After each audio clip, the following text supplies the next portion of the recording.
ये lecture year 2018 का question है, issue of shares and debentures के टॉपिक का। ये 2018 क्वेश्चन 9C है जी। Following selected transaction were completed by Zulqarnain company limited. ये आपके पास 8 एंट्रीज मौजूद हैं जी। ये रिक्वायर्ड है, record the above transaction in journal. यहाँ पर आपने ये एंट्रीज बनाई हैं जी। मैं इसको थोड़ा सा आराम से ओवरव्यू कर दूँ। ये फर्स्ट एंट्री है जी,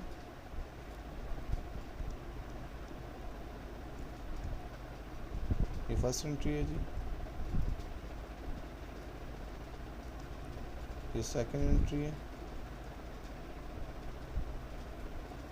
ये थर्ड एंट्री है, ये फोर्थ एंट्री है, ये फिफ्थ एंट्री है, ये सिक्स एंट्री है, ये सेवंथ है,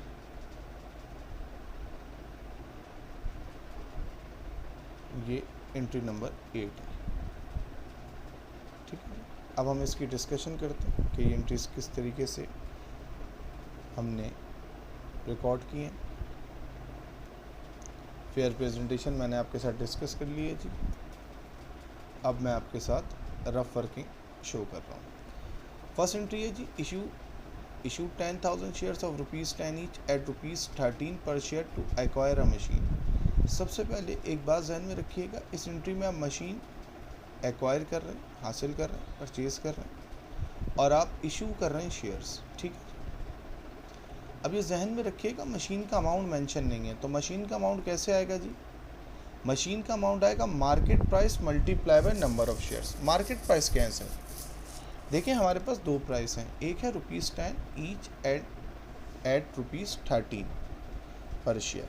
तो बेटा ₹10 के अलावा जो भी अमाउंट होगा वो हमारा मार्केट प्राइस है। ₹13 मार्केट प्राइस हो गए और 10,000 हमारे पास नंबर ऑफ शेयर्स हो गए। तो मशीन का अमाउंट हमारे पास ऐसे आएगा, market price multiply by number of shares, 13 multiply by 10,000, हमारे पास अमाउंट आ गया 130,000। तो मशीन का अमाउंट मैंने आपके साथ लिख दिया जी। मशीन का अमाउंट हमारे पास आ गया कितना? 130,000। उसके बाद क्योंकि आपने मशीन एक्वायर की थी, एसेट इंक्रीज़ हुआ, मशीन डेबिट कर दी। आपने इशूड किए शेयर्स, तो शेयर के इशू करने से शेयर्स कैपिटल इंक्रीज़ होंगे, और शेयर्स कैपिटल इंक्रीज़ होने से आप क्रेडिट करते हैं। तो शेयर्स कैपिटल का अमाउंट हमेशा कैसे आएगा? Par value multiply by number of shares. Shares capital के अमाउंट के लिए हमेशा ₹10 से मल्टीप्लाई करेंगे number of shares. Number of shares 10,000 आपके पास गिवन है, तो ये 100,000 आ गया। ये हमेशा क्रेडिट होगा शेयर्स कैपिटल। आपने शेयर्स कैपिटल को क्रेडिट कर दिया 10,000 के अमाउंट से। अब ये जहन में रखिएगा, डेबिट में अमाउंट था आपके पास 130,000, क्रेडिट में अमाउंट था आपके पास 10,000। इसका मतलब क्या है? 30,000 का डिफरेंस है क्रेडिट में। जब भी क्रेडिट डिफरेंस होगा तो उसका नाम हम मेंशन करेंगे शेयर्स प्रीमियम। इन चीज़ों को नोट डाउन करते रहें। नेक्स्ट एंट्री की तरफ मूव करते हैं। Purchase equipment of ₹30,000 and issued 3,500 shares of ₹10 each. अब ये जहन में रखिएगा, फार्मूला वही है इक्विपमेंट का। डेबिट का जो अमाउंट आएगा टाइटल ऑफ अकाउंट का, वो ऐसे आता है, market price multiply by number of shares. अब जब आपके पास इक्विपमेंट का अमाउंट गिवन है, तो मेरे पास इक्विपमेंट का अमाउंट गिवन है, मुझे कोई market price number of share की परेशानी नहीं है। जब मैं शेयर्स कैपिटल के अमाउंट पे आऊँगा तो par value multiply by number of shares है। पार वैल्यू ₹10 ईच है और नंबर ऑफ शेयर्स 3,500 है। तो मैं शेयर्स कैपिटल का अमाउंट कैसे जनरेट करूँगा? मैं 3,500 से मल्टीप्लाई करूँगा ₹10 को, तो मेरे पास जो अमाउंट आएगा वो 35,000 आ जाएगा। क्योंकि मैंने इक्विपमेंट को परचेज़ किया है तो इक्विपमेंट डेबिट हो गए। क्योंकि मैंने इशूड किए हैं शेयर्स, तो शेयर्स कैपिटल बढ़ने से शेयर्स कैपिटल को मैं क्रेडिट करूँगा। अमाउंट चेक कर लें जी। इक्विपमेंट का अमाउंट मेंशन है आपके पास 30,000, शेयर्स कैपिटल का अमाउंट आपके पास मेंशन है 3,500। क्योंकि एंट्री में डिफरेंस है, ये डेबिट में 30,000 था और क्रेडिट में 35,000 है, 5,000 का डिफरेंस आ रहा है डेबिट में। जब भी डेबिट में डिफरेंस आएगा तो उसको हम रिकॉर्ड करेंगे शेयर डिस्काउंट से। नरेशन चेक कर लें, to record purchase equipment and issued shares. इसी तरीके से आपने पार्ट 1 के अंदर भी नरेशन लिख दी थी, to record acquire machine and issued shares. Third entry की तरफ मूव करते हैं। Purchase land for ₹750,000 by allotting sufficient number of shares of ₹10 each at premium ₹5 per share. अब ये जहन में रखिएगा, ₹10 पर शेयर को आप प्रीमियम ₹5 पर शेयर पे इशू कर रहे हैं। इसका मतलब है कि उसकी मार्केट वैल्यू 15 है, जो पार वैल्यू है ₹10, उसमें प्रीमियम भी शामिल है, यानी कि एक्स्ट्रा अमाउंट भी रिसीव हो रहा है। तो ₹15 पे शेयर्स को ट्रेड कर रहे हैं। हमेशा प्रीमियम को पार वैल्यू में ऐड करेंगे तो मार्केट प्राइस आ जाएगी। मार्केट प्राइस 10 प्लस प्रीमियम पर शेयर 10 + 5 ₹15। डेबिट का अमाउंट कैसे आएगा जी? लैंड का अमाउंट वही तरीका, market price multiply by number of shares. Land का अमाउंट 750,000 गिवन था, मार्केट प्राइस 15 गिवन थे। 15 यहाँ पर मल्टीप्लाई हो रहा है जी, यहाँ आके 15 डिवाइड हो जाएगा। तो 750,000 से 15 को डिवाइड करेंगे तो आपके पास 50,000 नंबर ऑफ शेयर्स आ गए। आपने नंबर ऑफ शेयर्स क्यों निकालें? लैंड का अमाउंट तो पता था। जब हम शेयर्स कैपिटल का अमाउंट फाइंड आउट करने आएंगे तो वो है par value multiply by number of shares.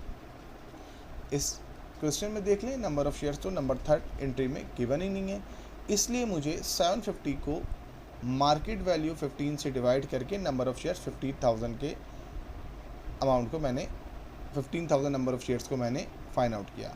तो shares capital is equal to par value multiply by number of shares, ₹10 multiply by 50,000, तो शेयर्स कैपिटल का अमाउंट आ गया 500,000। जब मैं एंट्री बनाने के लिए खड़ा हूँगा, क्योंकि आपने लैंड को परचेज़ किया है, लैंड एसेट है जी, एसेट इंक्रीज करता है, डेबिट करेंगे। आपने लैंड के अमाउंट को डेबिट कर दिया 750,000 से। आपने शेयर्स इशू किए, शेयर्स कैपिटल 500,000, शेयर्स कैपिटल 500,000 का अमाउंट आ गया। डेबिट में 750,000 का अमाउंट है जी, क्रेडिट में 500,000 का अमाउंट है। क्रेडिट में डिफरेंस आ गया 250,000 का। तो जब भी क्रेडिट में डिफरेंस आएगा शेयर्स प्रीमियम लिखेंगे। नंबर 4 एंट्री की तरफ मूव करते हैं। Purchase 4 computer of ₹50 each. सबसे पहले ये जहन में रखिएगा, जब हम कंप्यूटर को परचेज करेंगे तो उसको किस नाम से लिखेंगे जी? उसको हम लिखेंगे इक्विपमेंट के नाम से। हमने 4 कंप्यूटर परचेज करें ₹50 ईच, तो 4 को 50 से मल्टीप्लाई करूंगा तो मेरे पास इक्विपमेंट का अमाउंट आ गया 200,000। इशू किए हैं आपने suitable number of shares of ₹10 each. अच्छा जी, आप इधर देख लें, डेबिट का अमाउंट आपने फिर उसी सेम फार्मूले के ज़रिए फाइंड आउट करना चाहा। Equipment is equal to market price multiply by number of shares. Equipment का अमाउंट 200,000 आप फाइंड आउट कर चुके थे। मार्केट प्राइस ₹10 है, क्योंकि ₹10 के अलावा कोई प्राइस नहीं थी, तो मार्केट प्राइस ₹10 है। Multiply by number of shares, 10 यहाँ पर मल्टीप्लाई हो रहा है जी, वहाँ जाके डिवाइड हो जाएगा 10, तो नंबर ऑफ शेयर्स आपके पास आ गए 20,000। जब आप शेयर्स कैपिटल का अमाउंट फाइंड आउट करने जाएंगे तो shares capital is equal to par value multiply by number of shares, ₹10 multiply by 20,000, 200,000 का शेयर्स कैपिटल का अमाउंट आ गया। आपने कंप्यूटर यानी कि इक्विपमेंट परचेज़ करें। इक्विपमेंट डेबिट एसेट होता है, जब परचेज़ करेंगे इंक्रीज़ होगा, एसेट डेबिट हो गया। इशू किए शेयर्स, शेयर्स कैपिटल बढ़ेगा, क्रेडिट हो गया। आप एंट्री चेक कर लें।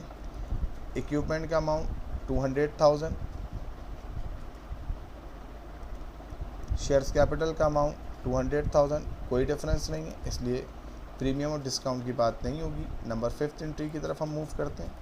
Issue 30,000 shares of ₹10 each to settle debenture payable of rupees 400,000। तो डिबेंचर पेबल का अमाउंट जो आएगा वो भी market price multiply by number of share से आता, लेकिन ऑलरेडी मेरे पास अमाउंट 400,000 क्वेश्चन में गिवन है। चेक कर लें जी, डिबेंचर पेबल का अमाउंट रुपीज़ 400,000 मेरे पास क्वेश्चन में गिवन है जी। शेयर्स कैपिटल कैसे आता है, par value multiply by number of shares. Number of shares आपको दिए हुए हैं जी 30,000 ऑफ रुपीज़ 10 ईच। तो शेयर्स कैपिटल आपने रुपीज़ 10 से 30,000 को मल्टीप्लाई किया तो आपके पास 300,000 का अमाउंट आ गया। क्योंकि आप डिबेंचर पेबल को सेटल कर रहे हैं, डिबेंचर पेबल आपके लिए लायबिलिटी थी, आप लायबिलिटी को सेटल कर रहे हैं, यानी कि लायबिलिटी को ख़त्म कर रहे हैं और शेयर्स कैपिटल को इशू कर रहे हैं। तो जब लायबिलिटी कम होगी, डिबेंचर पेबल के अमाउंट को कम करेंगे आप, तो उसको आप डेबिट कर देंगे, शेयर्स को इशू करेंगे, शेयर्स कैपिटल बढ़ेगा तो उसको क्रेडिट कर देंगे। एंट्री चेक कर लें जी, डिबेंचर्स पेबल डेबिट हो गया 400,000 से,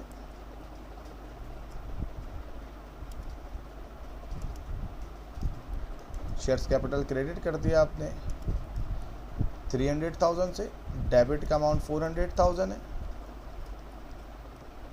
क्रेडिट का अमाउंट 300,000 है, तो यकीनन क्रेडिट में 1 लाख का डिफरेंस है। जब भी क्रेडिट का अमाउंट कम होगा तो शेयर्स प्रीमियम लिखेंगे। नंबर 6 एंट्री पे आते हैं, issue 10,000 shares of ₹10 at par to the promoters against their services. जब भी प्रोमोटर का वट आएगा तो याद रखिएगा आप हेड ऑफ अकाउंट जनरेट करेंगे प्रीलिमिनरी एक्सपेंस, और प्रीलिमिनरी एक्सपेंस आपके लिए एसेट होता है। Market price multiply by number of shares, market price ₹10 है, नंबर ऑफ शेयर 10,000 इशू करें तो प्रीलिमिनरी एक्सपेंस का अमाउंट 100,000 आ गया। शेयर्स कैपिटल का वही formula, par value multiply by number of shares, ₹10 multiply by 10,000, तो अमाउंट आपके पास आ गया 100,000। प्रीलिमिनरी एक्सपेंस एसेट है, इंक्रीज हुआ डेबिट 100,000 से, चेक कर लें जी। शेयर्स कैपिटल इंक्रीज हुआ क्रेडिट 100,000 से, कोई डिफरेंस नहीं है, इसलिए प्रीमियम और डिस्काउंट, शेयर्स प्रीमियम और शेयर डिस्काउंट नहीं आएगा। Stock dividend of ₹90,000 is settle, यहाँ पर भी लायबिलिटी डिक्रीज जो नंबर 6 में कॉन्सेप्ट था वही कॉन्सेप्ट यहाँ डिस्कस हो रहा है। Stock dividend of ₹90,000 is settle bye issuing suitable number of shares. तो आप सेटल कर रहे हैं स्टॉक डिविडेंड को, स्टॉक डिविडेंड लायबिलिटी होती है। जब आप स्टॉक डिविडेंड को सेटल करेंगे तो इसका मतलब है कि आप लायबिलिटी को कम कर रहे हैं, लायबिलिटी कम करेंगे तो डेबिट होगी। फार्मूला वही है जी जो हमेशा से आपने यूज़ किया है तमाम एंट्रीज़ के लिए। Stock dividend payable is equal to market price multiply by number of shares. Stock dividend 90,000 दिया हुआ था, मार्केट प्राइस रुपीज़ जब मेंशन नहीं है तो अंडरस्टूड है ₹10 ही एज्यूम करेंगे, multiply by number of shares. जो ₹10 यहाँ पर है जी ये मल्टीप्लाई हो रहा है, इधर आके डिवाइड हो जाएगा। 90,000 को 10 से डिवाइड करेंगे तो आपके पास 9,000 का अमाउंट आ जाएगा नंबर ऑफ शेयर्स। और जब आप बात करेंगे शेयर्स कैपिटल की तो शेयर्स कैपिटल का फार्मूला है par value multiply by number of shares, ₹10 multiply by 9,000 और अमाउंट आ गया 90,000। तो स्टॉक डिविडेंड पेबल लायबिलिटी कम हो गई, डेबिट हो गया, शेयर्स कैपिटल इंक्रीज हो गया, क्रेडिट हो गया, स्टॉक डिविडेंड पेबल का अमाउंट 90,000, शेयर्स कैपिटल का अमाउंट 90,000, कोई डिफरेंस नहीं है, इसलिए शेयर डिस्काउंट और शेयर्स प्रीमियम नहीं आएगा। अब लास्ट एंट्री देखें जी, ये स्टूडेंट्स को बहुत ज़्यादा प्रॉब्लम होती है डिविडेंड की एंट्री में, सॉरी डिबेंचर्स की एंट्री में। इशू 200,000 डिबेंचर्स और ₹100 each at ₹95, redeemable after 5 years at ₹105 each. इस एंट्री को करने के थोड़े से ना पार्ट कर लेते हैं हम। सबसे पहले आपने डेबिट का अमाउंट जनरेट करना है, bank is equal to OP means offer price, offer price multiply by number of debentures. आप इशू कितने कर रहे हैं जी 2,000 डिबेंचर्स ऑफ ₹100 ईच एट ₹95। याद रखिएगा रिडीमेबल के वर्ड से पहले, रिडीम के वर्ड से पहले 100 के अलावा कोई भी प्राइस होगी तो वो ऑफर प्राइस होगी, और रिडीम के वर्ड से पहले अगर 100 ही एक प्राइस होगी तो वो ऑफर प्राइस होगी। ठीक है जी, मैं फिर रिपीट कर रहा हूँ, issue 2,000 debentures of ₹100 each at ₹95। Redeem के वर्ड से पहले 100 के अलावा जो प्राइस है 95 वो मेरी ऑफर प्राइस हो गई। फार्मूला फिक्स है जी, bank is equal to offer price multiply by number of debentures, 95 multiply by 2,000 bank का अमाउंट आ गया मेरे पास 190,000। आपने जब डिबेंचर कंपनी इशू करती है तो डिबेंचर कंपनी के लिए बेसिकली लायबिलिटी होता है, लोन होता है जी, तो उसको पैसे मिलते हैं। तो बैंक में पैसे आ गए कितने जी, 190,000।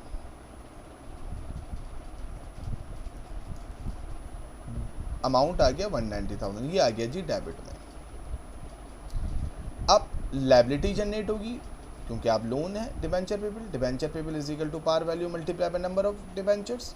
पार वैल्यू हमेशा 100 है, नंबर ऑफ डिबेंचर्स आपके पास 200 गिवन है, मल्टीप्लाई करेंगे तो 200,000 आ गया। ये आपका क्रेडिट है। नोट करते रहेंगे, आपने अब तक बैंक के अमाउंट को जनरेट किया, डिबेंचर पेबल के अमाउंट को जनरेट किया, ये 200,000 आ गया और बैंक में अमाउंट आ गया 190,000। इन दोनों में डिफरेंस है जी सर, डिफरेंस है। कितना डिफरेंस है, 10,000 का। तो जो 10,000 का डिफरेंस है उसको लिखेंगे डिस्काउंट ऑन डिबेंचर्स। मैं एक दफ़ा फिर रिपीट कर दूं, सबसे पहले आपने एंट्री में जज करना होता है कि हमें कितने पैसे मिलेंगे, कितने पैसे मिल रहे हैं। Offer price multiply by number of debentures, 2,000 debentures और ₹100 ईच एट ₹95। इसका मतलब है 2,000 को आप 95 से मल्टीप्लाई करेंगे तो आपके पास डेबिट का अमाउंट आ गया 190,000। पहली फुर्सत में क्रेडिट के अमाउंट को जज करेंगे, debenture payable is equal to par value multiply by number of debentures, 100 multiply by 2,000, 200,000 हमारे पास डिबेंचर पेबल का अमाउंट आ गया। डेबिट में आ गया बैंक 190,000, क्रेडिट में आ गया डिबेंचर पेबल 200,000। क्या डिफरेंस है जी सर, दोनों में डिफरेंस है। कितना अमाउंट का डिफरेंस है, अमाउंट का डिफरेंस है डिस्काउंट ऑन डिबेंचर के नाम से लिखेंगे। और कितना डिफरेंस है जी, 10,000। 190,000 और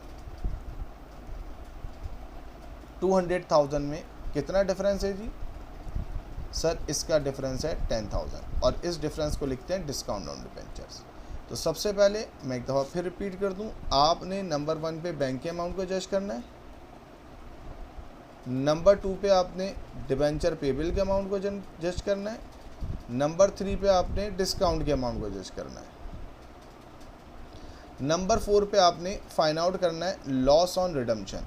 इसकी कैलकुलेशन कैसे करेंगे, redeem price minus 100 multiply by number of debentures. Redeem के वर्ड के बाद जो भी प्राइस होगी वो रिडीम प्राइस है। आप चेक कर लें, redeemable after 5 years at ₹105 each. इसका मतलब है रिडीम प्राइस 105 हो गई, हमेशा 100 से माइनस करेंगे और नंबर ऑफ डिबेंचर 2,000 जो क्वेश्चन में गिवन है उससे मल्टीप्लाई करेंगे। 105 माइनस 100 5 मल्टीप्लाई बाय 2,000, तो लॉस ऑन रिडम्पशन आ गया 10,000। जितना लॉस ऑन डिबेंचर होगा वो डेबिट करेंगे और वही अमाउंट क्रेडिट में आ जाएगा प्रीमियम ऑन रिडम्पशन के नाम से। तो फोर्थ पे आप डेबिट में लिखेंगे लॉस ऑन रिडम्पशन और फिफ्थ आप क्रेडिट में लिखेंगे प्रीमियम ऑन रिडम्पशन। अमाउंट दोनों का हमेशा सेम होगा, जितना लॉस ऑन रिडम्पशन होगा उतना ही प्रीमियम ऑन रिडम्पशन होगा। इस एंट्री को बार बार प्रैक्टिस कीजिएगा, ये थोड़ी सी डिफ़िकल्ट एंट्री है, ये थोड़ी सी डिफ़िकल्ट एंट्री है। आई होप कि ये क्वेश्चन आपके इस टॉपिक के लिए बहुत इफ़ेक्टिव होगा। इसमें काफ़ी ज़्यादा कॉन्सेप्ट डिस्कस हुए और नोट कीजिए जी, हमने आपके साथ कोशिश की है कि सेम पैटर्न के साथ डिस्कस करें। ये 2018 के क्वेश्चन 1 का रफ वर्क है और एंट्री बनी हुई है, फिर ये क्वेश्चन 2 का रफ वर्क है, उसकी एंट्री बनी हुई है, ये क्वेश्चन 3 का रफ वर्क है, इसको फर्दर डिस्कस करा है हमने, उसकी एंट्री बनी हुई है। ये नंबर 4 है जी, उसका रफ वर्क, उसकी एंट्री बनी हुई है। ये नंबर 5 है जी, उसका रफ वर्क एंट्री बनी हुई है। ये नंबर 6 रफ वर्क के साथ एंट्री, नंबर 7 रफ वर्क के साथ एंट्री और नंबर 8 रफ वर्क के साथ ये एंट्री है। फिर आप इसकी जो प्रेजेंटेशन है वो ऐसे करेंगे जी, जैसे ये 2018 का क्वेश्चन है,